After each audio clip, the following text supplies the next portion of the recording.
a rádio que toca a notícia na nossa região.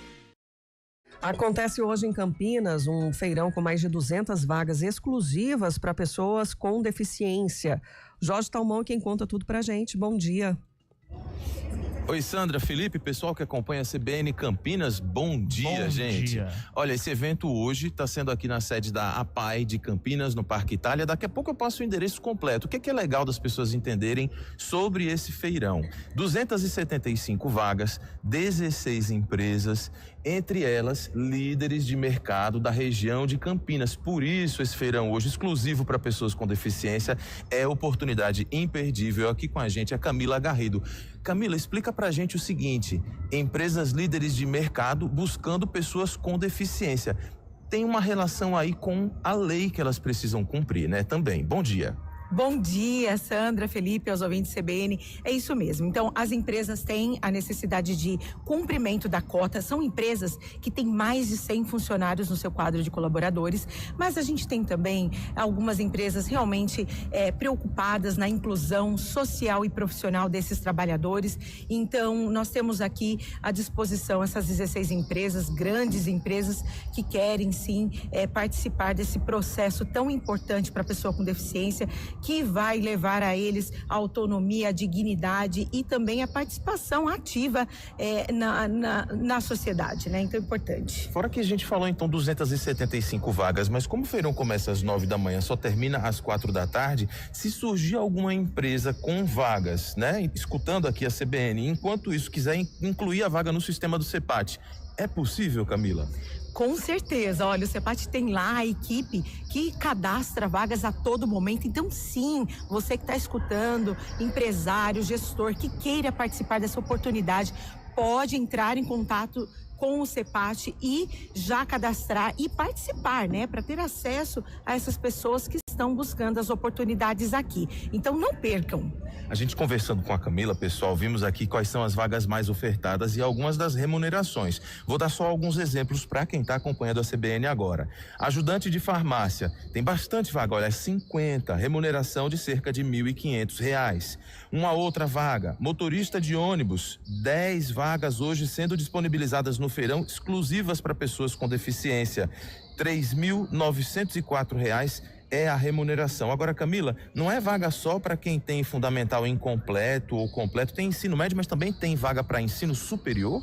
É isso mesmo, olha, são para todos os perfis, tá? Ensino fundamental, médio e também superior. A gente sabe que algumas das funções, elas exigem, inclusive, uma questão técnica aí, né, de qualificação, mas algumas não com facilidade de encaminhamento, inclusive algumas solicitando a experiência ou não. Então, você, trabalhador, pode buscar todos esses detalhes no site do CEPAT e não percam essa oportunidade. Mais duas vagas aqui, gente. Analista de marketing tem também essa vaga, R$4.000 é o salário. Analista administrativo, R$4.600. O candidato, ele pode morar aonde? Campinas, Sumaré, Hortolândia, Paulínia, Valinhos, Jaguariúna. Tem que trazer para esse evento currículo, documento com foto. A carteira de trabalho pode ser aquela física ou a digital. E tem gente que também já vem com a carta de encaminhamento porque veio lá do CEPAT, porque foi até lá nos últimos dias. Horário das 9 da manhã às 4 da tarde, aqui na APAI de Campinas. Endereço, Rua Francisco Bueno Lacerda, número 120, no Parque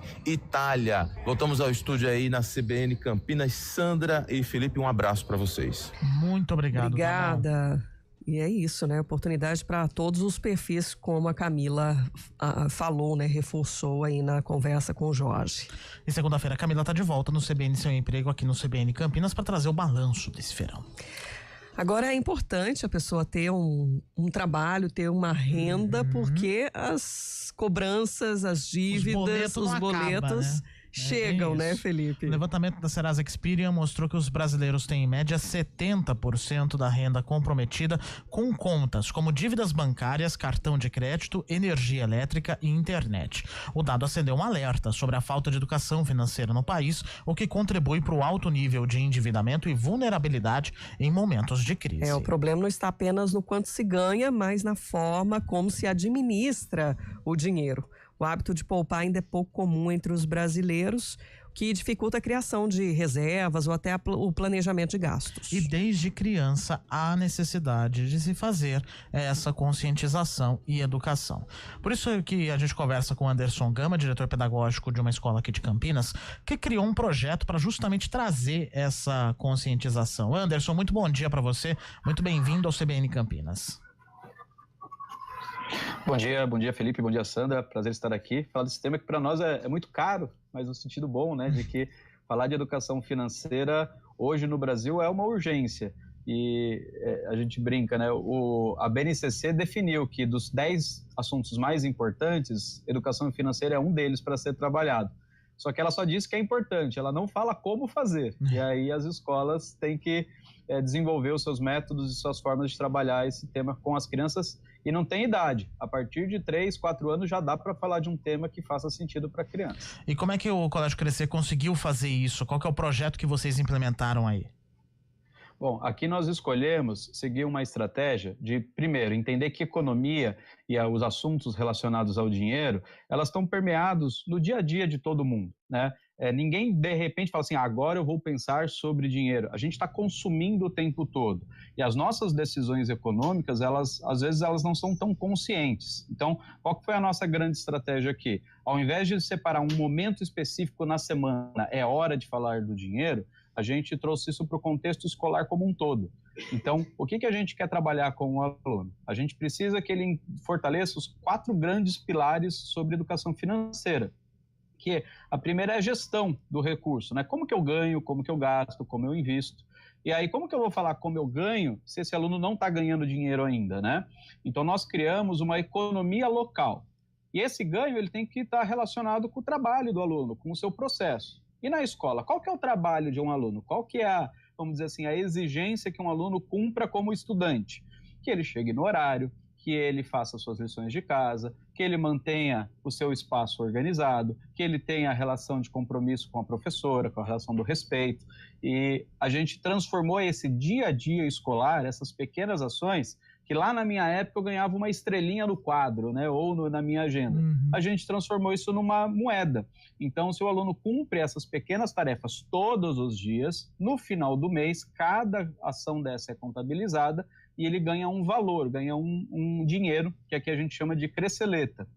E dentro desse universo, uma vez por mês, eles têm uma loja à disposição, onde a gente vende produtos, né? E esses produtos podem ser tanto produtos quanto experiências. E nisso a gente já quer trazer para eles que tem coisas que eu compro pelo bem em si, o bem de consumo, tem coisas que eu compro pela experiência, né?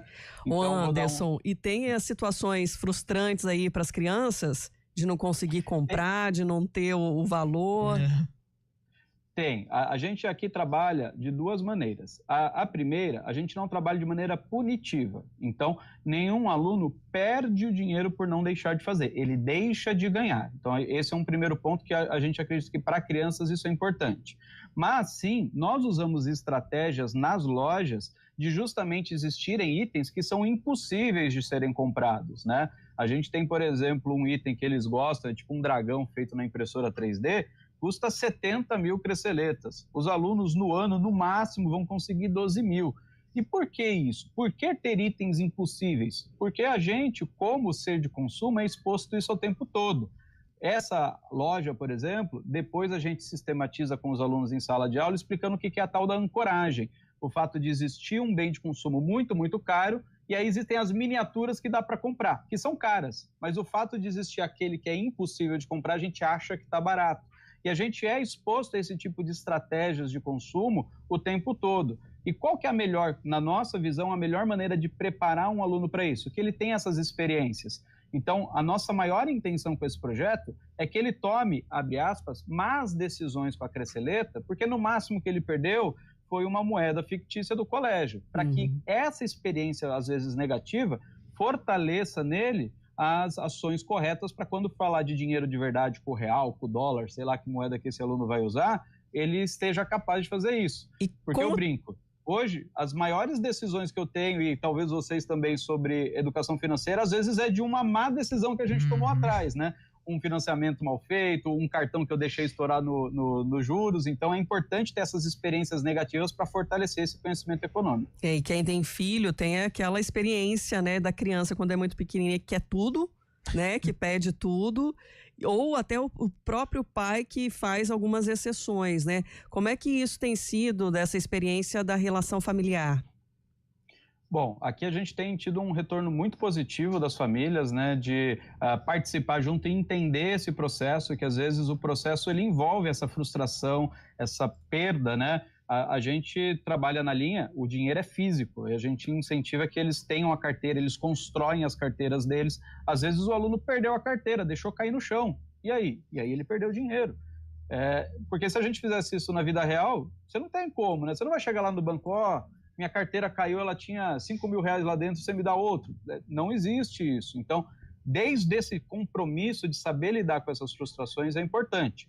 O que a gente faz de maneira pedagógica? A gente convida esse aluno a refletir sobre esse consumo. Então, toda loja que ele faz, ele registra o que ele comprou. No mês seguinte, como planejamento da compra, a gente faz ele refletir. Essa compra, eu estou satisfeita com ela? Não. Será que eu devo reproduzir? Quais itens que eu gostaria de ter? Quais itens que estão fora do meu escopo que talvez eu preciso me juntar com outros colegas para comprar? E às vezes acontece sim, de um conseguir, o outro não. Itens que são muito escassos, que a gente fala que não dá para falar de economia sem falar de escassez, porque isso define o preço, isso define tudo. Então tem itens que não tem como ter um por aluno. E aí, como que faz para ser justo? A gente faz um leilão. E aí eles podem dar o valor para eles decidirem, será que vale a pena eu ter isso? Por que eu estou disposto a pagar 3 mil, 2.500 creceletas nesse produto? Será que é por ele ser exclusivo? Será que é só para eu dizer para todo mundo que só eu tenho e ninguém tem? Ou não, eu realmente preciso disso? Então são esses pensamentos que a gente quer trazer na cultura dos alunos. E eles fazem isso durante 4 anos, né? Então, por mais que às vezes a dinâmica seja a mesma, é a mesma loja, com os mesmos produtos, o aluno traz o conhecimento das lojas anteriores, para quando ele precisar usar esse dinheiro de verdade, ele consiga fazer. Aí, lá no ensino médio, daí a gente faz de verdade. No ensino médio, a gente convida os alunos a montarem uma cantina de verdade. E eles montam, fazem preço, análise de mercado e vendem esses produtos. E aí o lucro que eles conseguem, eles direcionam para instituições de caridade. Então, tem faixa etária para tudo, né? Agora, o adolescente, ele já precisa saber manipular o dinheiro de verdade, está disposto a correr risco.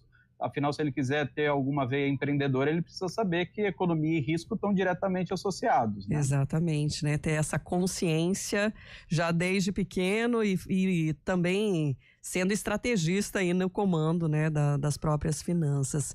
Anderson Gama, muito obrigado por compartilhar a experiência com a gente e até uma próxima. Muito obrigado, pessoal. Até a próxima. Repórter CBN.